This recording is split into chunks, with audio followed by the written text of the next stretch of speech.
Well, welcome back. We've got new polls out by the New York Times, Philadelphia Inquirer, and Siena College, finding former President Trump beating President Biden in 5 key battleground states. That's Pennsylvania, Michigan, Georgia, Arizona, and Nevada. All states that Biden won in the 2020 election. Trump leads Biden by 12 in Nevada, while Biden holds a slim lead on Trump in Wisconsin.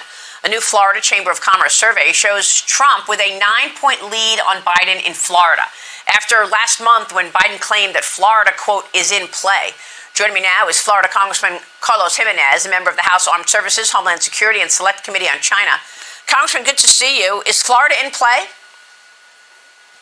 No, it's not in play for Biden. It's certainly in play for President Trump. President Trump's going to win Florida, and he's going to win Florida big in November. Well, the polls also find former President Trump leading Biden among voters aged 18 to 29. Trump trails Biden only 3 points among Hispanic voters, while he's getting 23% of support from blacks. This is the highest level of black voter support for any GOP presidential candidate since 1964. Congressman, what do you think's behind this increasing support for President Trump? I think there are a number of things. Number one, more and more Americans are paying attention to the fact that we're going to have a presidential election, and they're answering the question, are you better off today than you were 4 years ago? And they're answering, not only answering no, they're answering hell no. We're not better off, today than we were 4 years ago. They're also seeing the assault on democracy that the Biden administration is placing on former President Trump, and they don't like it. The Biden withholding of arms to Israel, even though his extreme arm of the Democrat Party is pro-Palestinian, the majority of Americans are pro-Israel. And finally, what's happening at the border? I mean, we've been suffering this crisis at the border since the first day of the Biden administration. There's a number of things that Americans are finally waking up to and saying, no, we're not better off, and no, we don't want to take any more of this, and that's why you're seeing more and more support for President Trump. Really all important points. And Lee Carter, jump in here, because that's exactly the question we should be asking going into this election. Are you better off today than you were 4 years ago? Most people would say, no, my life is much more expensive. There are 2 wars underway. The world is on fire. Economic policy and foreign policy has underwhelmed. I think it's a really fascinating time, because when you talk to Americans, 56% say we need systemic change on both the political and economic system level, and 70% believe Donald Trump is the one that can do that. And that's across party lines. I think Americans right now are ready for change. They say the system's not working the way it is. They look at the way the political system is set up. They look at the way the judicial system is set up, and they say it's not working. They look at the economic system, and they say it's just not working for them across the board. And they want to see somebody come in and shake things up. And another thing I think is really fascinating is 13% of people who voted for Biden last time say that they will not vote for him again because of his stance on foreign policy, specifically how he's handling Gaza. He's got a big issue if he doesn't get his voters out there. And I think, we have to remember Donald Trump never led in the polls in 2016 and 2020. He's leading now. He generally outperforms polls between 3 and 5%.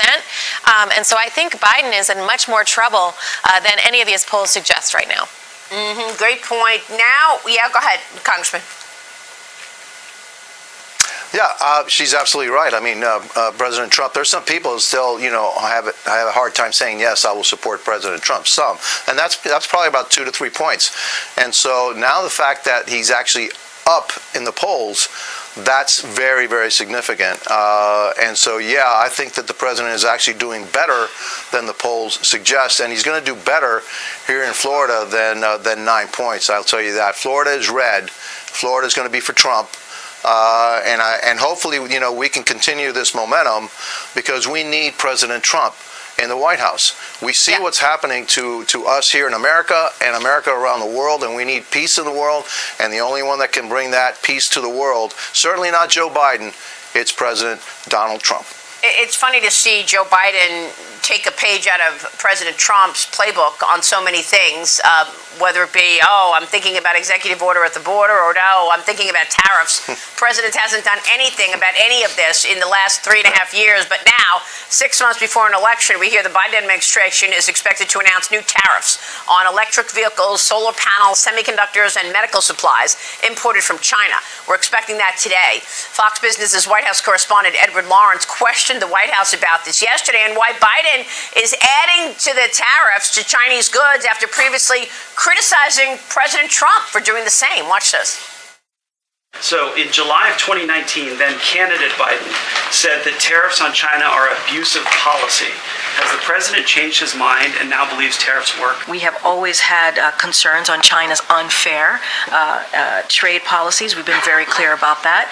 And the last administration, when they did the trade deal with China, what it did is it failed to increase American exports or boost manufacturing. That is not something the president wants to see. So he now believes tariffs work. I'm just going to be really mindful, not get ahead of what we're about to announce soon.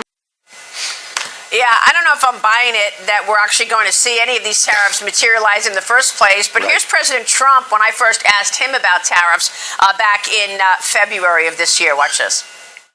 Your critics are saying that you're going to start another trade war with China. It's not a trade war. I did great with China with everything. Look, China came in, they were going to destroy our steel industry, and I put tariffs, big tariffs, 50% to 100%, but 50% for the most part. It stopped it. I have steel people that every time they see me, they start to cry. They hug me. They said, you saved our industry.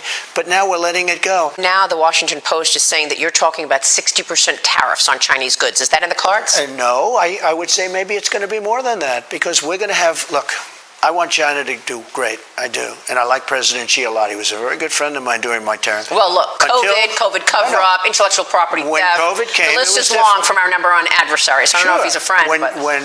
No, but I got along with him great. I'm not sure he loved what I was doing because I was, getting along with him. I don't think he wants you in the White House, Mr. President. No, he doesn't. So, Congressman, what about this tariff fight? So yesterday we hear Biden is planning to raise tariffs on Chinese electric vehicles by 100%. Then President Trump comes out. He says, I'll put a 200% tax on every car that comes in from those plants. What are we dealing with here? And do we worry, or do you worry, that these tariffs will, in fact, create a trade war and actually end up being a negative for this economy? Maria, I'm a China hawk, and I've been saying it over and over again. China is killing close to 100,000 Americans every single year. They are our greatest existential threat. Every dollar that we send to China is a dollar that's going to be used against us. And so, we need to decouple from China, and we need to decouple yesterday, not today, not tomorrow. Yesterday, we should have been decoupling from China. And so, listen, one thing. Never listen to what Biden says. Watch what he does. He may talk a great game, but at the end, I doubt that he's going to go through with it. Yeah, I feel the same way. We are also obviously very clear-eyed about the threat of communist China on this program and voice that every day, Congressman. So I'm just wondering why all of a sudden Joe Biden is getting religion now, because I'm also questioning whether or not he's actually going to push back on China in a real way. He hasn't done it yet.